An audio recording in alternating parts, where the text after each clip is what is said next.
Hey guys, welcome back to another episode of The Way of the Rosary. My name is Shannon Wendt, your host, the founder of the Way of the Rosary community and ChooseLife.com. Thanks for joining us again. Welcome to the next part in this series on the fruits of the Rosary. We are digging into the glorious mysteries, and as of this recording, we are still in the Easter season, so perfect time for those of you who are kind of keeping up with us in real time. But even if you're not, we pray these mysteries every single week, and this is always good to dive into. So today we are talking about the resurrection and the fruit of faith. And we're going to be kind of throwing it way back to not one of the modern saints. We're going to go to St. Thomas the Apostle, aka Doubting Thomas. And it is in this doubt, this kind of challenge to his faith, that we really can learn something really incredible for each of us about faith. And this really has to do with the fact that we all have our Doubting Thomas moments, don't we? We all have these times when we want to believe, and like Thomas was in the inner circle. He was one of the 12, with them through everything, heard Jesus promise that he would restore himself, that he would be resurrected, saw him heal people of lifelong illnesses, bring people back from the dead. He was there and witnessed all of this. But he still struggled the resurrection, that Jesus would rise from the dead, after he saw how brutally they killed him. In his mind, that's where St. Thomas kind of drew the line. And he struggled. And if we look at the Gospel of John in chapter 20, verse 24, well, if you back up a little bit more, a couple verses before that, of course, Jesus came back. Came through the wall, the doors were closed. Jesus came in to the apostles and Thomas wasn't there. And so then, of course, they ran and they told Thomas. And Thomas said in verse 25, "Unless I see his hands, the prints of the nails, and place my hand in his side, I will not believe."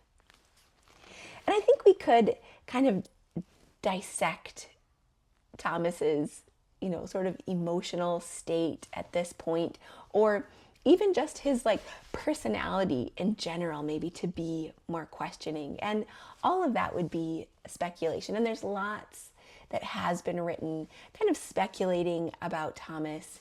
But I think it's open-ended for a reason. I think we can put ourselves in Thomas's shoes. If we knew everything about St. Thomas, we knew his motivation, we knew his emotional state, we knew his personality type, then we could say that's Thomas, but that's not me. It would be harder to relate to. And I think very intentionally, the Lord put the story into Scripture in the way that it is, and the character of Thomas, the way that he is, the way that he's portrayed, so that we can all identify with this.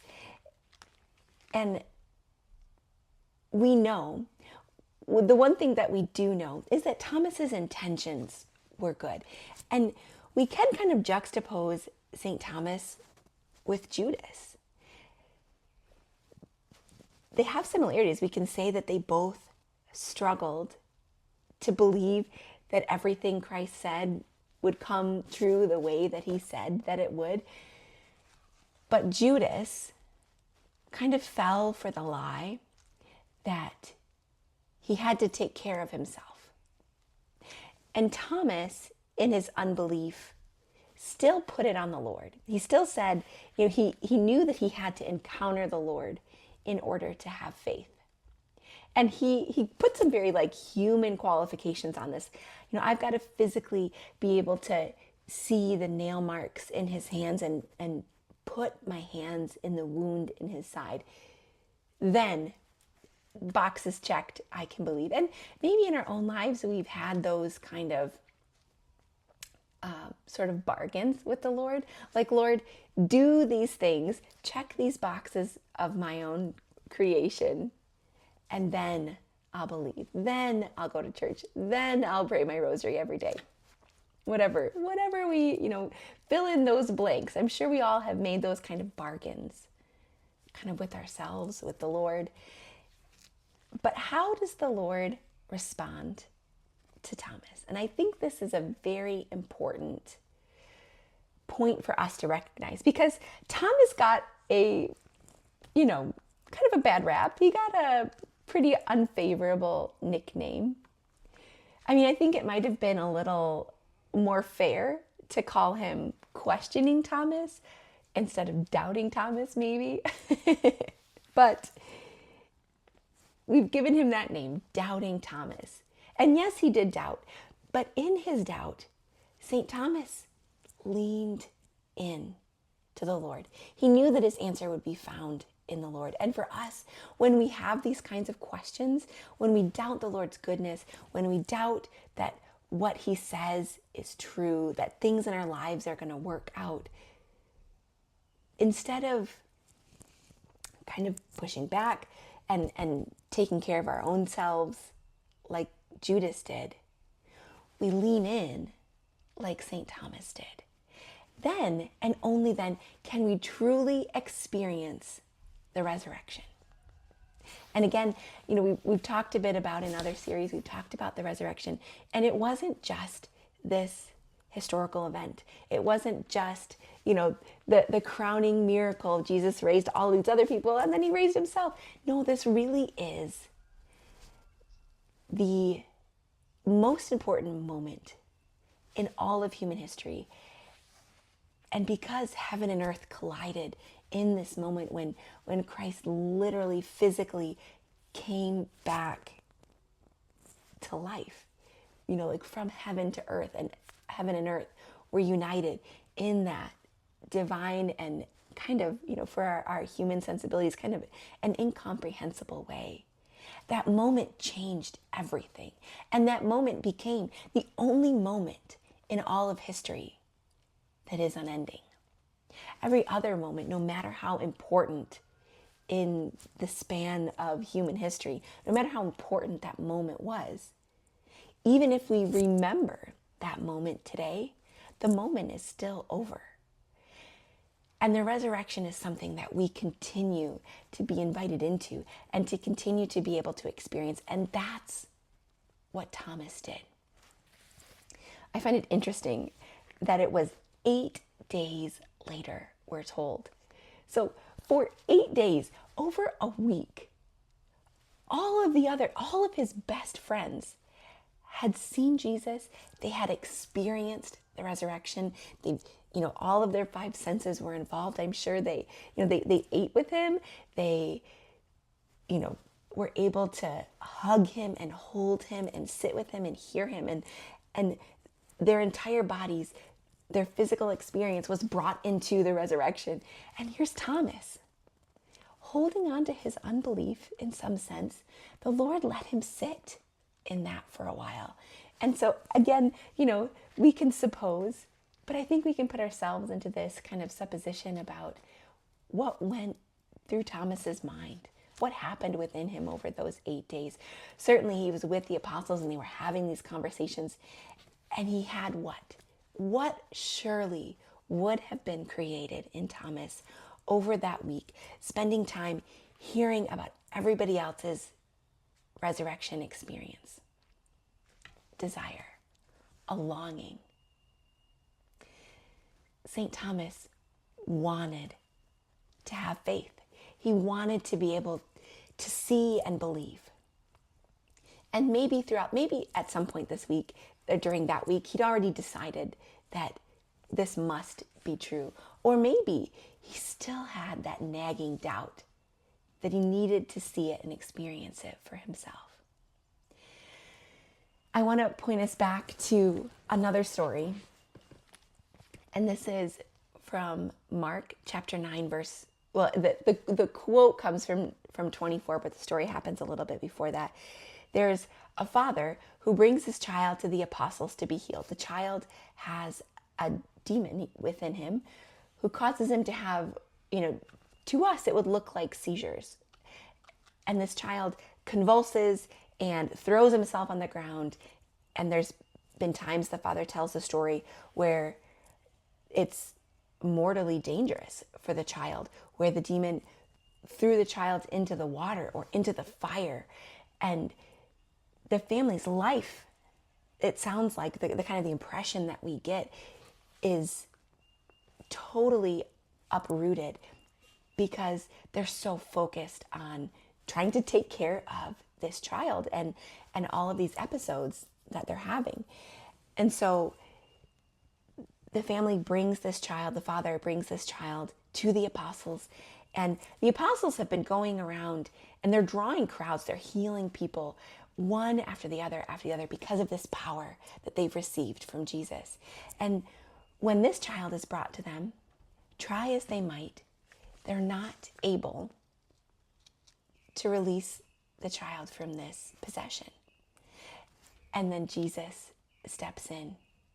And the father has this incredible line. And if you put yourself in the father's shoes, he's lived with this, an understatement to say situation or predicament, like this horrible malady, this oppression, possession of their child, this, near destruction of their family.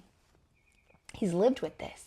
And he himself has had these moments where he must have been praying and really wrestling with the Lord. He prayed and prayed and prayed. His family, his friends, their community have probably prayed and prayed and prayed for the healing of this child. And the healing didn't come. He probably spent time and money to bring him to where the apostles were. There's no cars, there's no social media to figure out where they would be. I'm sure they weren't planning things in advance. He worked and he maybe had to follow them around and missed them a couple of times. And finally, everything lines up and he's there with the apostles and they're praying. They agree to see his son. They pray and nothing happens. And they pray and they work and they do all the things and nothing happens. Understandably, that father's faith was shaken. But did he give up? Did he go home? No. He pressed in, he leaned in, and he sought Jesus. And he, like Thomas, had that one very, very important thing. The distinction between Thomas and Judas is this same desire. The Father said in Mark 9:24, he said, "Lord, I believe, but help my unbelief." He was admitting, he was honest with the Lord, this honest prayer. He leaned in because he knew Jesus was capable, but he still had these kind of nagging questions in his heart. And Thomas could have said those same words to Jesus. Lord, I believe, I desire, I want to believe more, but help my unbelief. And, I love this line in scripture. This is a priest friend of ours. His testimony is in part this verse. And he was somebody who led a very wandering life. Came from a great Catholic family, got involved in some not so great stuff, some very dangerous and sinful things. And I knew his family, knew his sisters, and knew him during this time. He was not a good guy. Like, he was not doing the Lord's will. He was far from it, rejecting the sacraments. But in his heart, he continued to know the truth. And that kind of tugged at him and nagged at him. And he had this honest prayer one day. Lord, I believe, but help my unbelief. And this is an incredibly important prayer for each of us.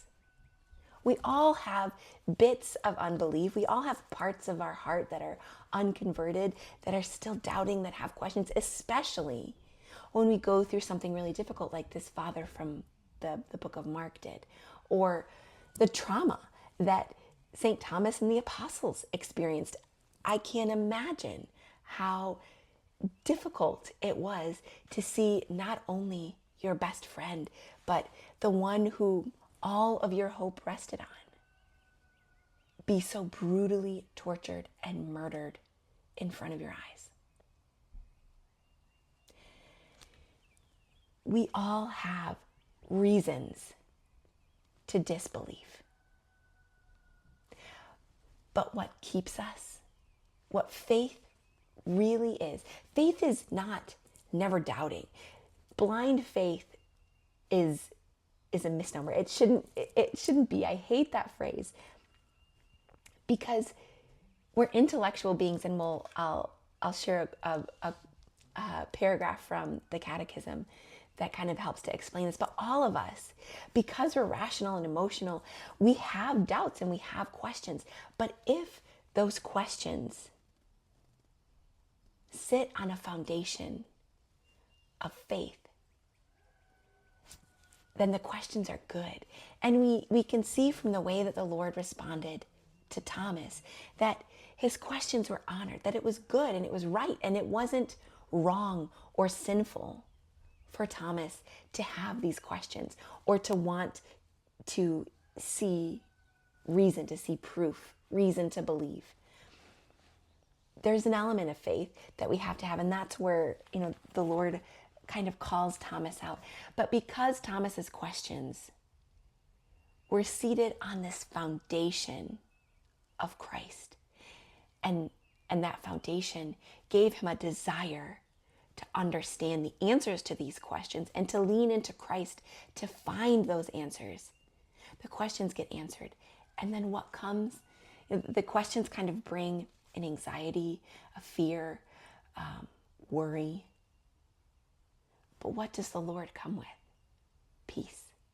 And that was the first words that Jesus said to them. So in verse 26, it says, 8 days later, his disciples were again in the house, and Thomas was with them. The doors were shut, but Jesus came and stood among them. And here he says, the very first thing, Jesus is meeting Thomas. Those 8 days must have been agonizing for Thomas as he wrestled with his questions. He wrestled with, this proof that he wanted to see, but also this desire to know Jesus and to experience this resurrection that his friends had experienced. What does Jesus come with first? Peace be with you. And then he said to Thomas, he's giving him permission to ask his questions and to seek the proof. He says, put your finger here and see my hands. Put out your hand and place it in my side. Do not be faithless, but believing. And for each of us, and we'll pause right there, but the greatest line comes next, and without spoiling it, I want to pause here. Christ honors Thomas's question. He didn't say, fully clothed, hiding his wounds. He didn't say, Thomas, you need to have blind faith. You just need to believe. He didn't say that at all. He welcomed Thomas's questions and his inquiry, his discovery. He knew that was an important thing for Thomas. And, we could, if we had more time, go back and look at the stories of saints who needed that kind of proof. St. Augustine, for one. But even in the life of St. Augustine, there was that point where all the study, all the proof in the world couldn't get him over that line to faith, because faith is a gift. Faith comes from the Lord. It is a gift. It's not something that we can manufacture. It's not something that is the culmination of all the proofs being fit together perfectly, correctly. All of these pieces come together, and this is faith. Faith is a gift. But it also is a participation. It's a gift. It begins as a gift from the Lord, but it's up to us to receive this gift and take it into our very selves for it to actually take root and to create this foundation and that desire to know more and to know more of Christ and to experience the resurrection comes from this foundation that begins as a gift and is welcomed into our bodies by our own reception of it. And so the Catechism, paragraph 155 says, in faith, the human intellect and will cooperate with divine grace. Believing is an act of the intellect, assenting to the divine truth by command of the will, moved by God through grace.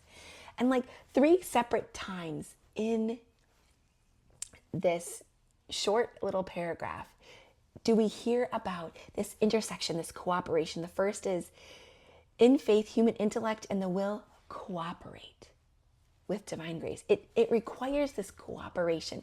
The Lord offers this gift, but it's up to us to cooperate with that, to receive that gift. Believing is an act of the intellect, assenting to the divine truth. So again, cooperating, assenting to divine truth by command of the will. We have to will ourselves. It's not a passive gift. It's not like the Lord gives this gift and it's just kind of deposited within us without our knowledge. It requires our will. And this, we can think of the will of that father from the story in Mark. We can look at the will of St. Thomas, and we can compare both of those to the will of Judas. And the third part, command of the will moved by God through grace. So this command of the will, so these commanding our will, cooperation, assenting, over and over and over again, the Catechism is reaffirming that faith is both and. It's a gift from the Lord that he times. He doesn't just throw it out there, sort of unintentionally. It's not just like always there for us, like whenever, we tap into it, that the Lord does sometimes allow people to struggle through the collection sort of evidence and not yet give them that gift. And it isn't that he's withholding, because he's kind of outside of time. It is a gift that is given, and when the timing is right, the sort of our disposition is right for us to receive. The Lord with his gift and us with our will come together, and the deposit of faith takes root and creates this foundation within us. Okay, now I'll get back to the scripture verse. So, Jesus asks Thomas to have faith, not to be unbelieving. And you know what? Thomas doesn't need to prove it anymore. Sometimes we give the Lord these qualifications. I need these things. Check these boxes. When this and this, then I'll take the next step. I'll, explore a vocation. Then I'll say yes to this work that you're calling me to. Then I'll say yes to taking the next step in my faith of becoming Catholic, or becoming more faithful, of getting back to the sacraments, of going to daily mass more often, of beginning a daily habit of the rosary and daily prayer and relationship. We have these boxes like, Lord, when these things, then I can do that. But the truth is that when the gift of faith is met with our desire to experience the resurrection and to know more of Christ, we don't need necessarily to have all of our boxes checked after all. St. Thomas did not need to put his hands into the side of Christ to feel the nail marks for himself. Before he even did that, Thomas gave the greatest fiat of sorts, next to Our Lady, I suppose. He said, "My Lord and my God." He knew in that moment, before he laid his hands on Jesus, he knew that it was all true. That desire that Thomas, these words of Jesus asking him, "Do not be faithless but believe," was that gift of faith to Thomas. And perhaps before that, and again, we can only guess, perhaps before then, the full gift of faith had not been given to Thomas. But it was in this moment that the Lord offers him this grace of faith. And it just, in this total tidal wave collision, meets with Thomas's deep desire to experience the resurrection and to know Christ. And in that moment, he knew Christ so deeply, so truly, and completely that he cried out, "My Lord and my God." And that simple statement of faith gives each one of us this word, this kind of motto, sort of. I don't, it diminishes it to call it a motto, but this simple phrase that we can put in our minds to fall back on, to recall, and to put on repeat in our heads when we're struggling. That's the foundation. My Lord and my God, I have no idea why you've allowed this in my life. My Lord and my God, I don't know why you've given me this cross, but I believe, and help my unbelief. And for each of us, we can fill in that blank, and that's kind of the practical side of this. Each of these episodes, we try to take these fruits and get really practical. And I think in all of our lives, well, let's rewind a little bit. Thomas struggled to hope. He didn't want to be disappointed that somehow the resurrection wasn't true, that maybe the apostles were mistaken, that maybe it was just, kind of a fever dream, or, some kind of specter or apparition, that it wasn't really Christ in the flesh. He didn't want to be disappointed. He didn't dare to hope. And because he didn't dare to hope, he didn't have faith. And perhaps the gift of faith had been offered to Thomas before, but because he kind of put up that wall with a lack of hope,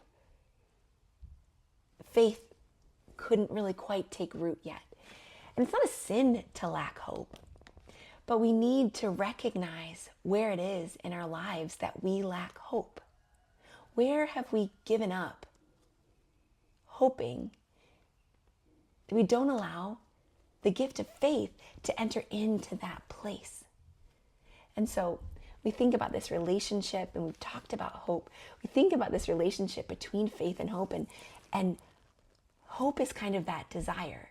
And that's what has to come first. So where have we allowed our desire, that fire, to kind of be extinguished?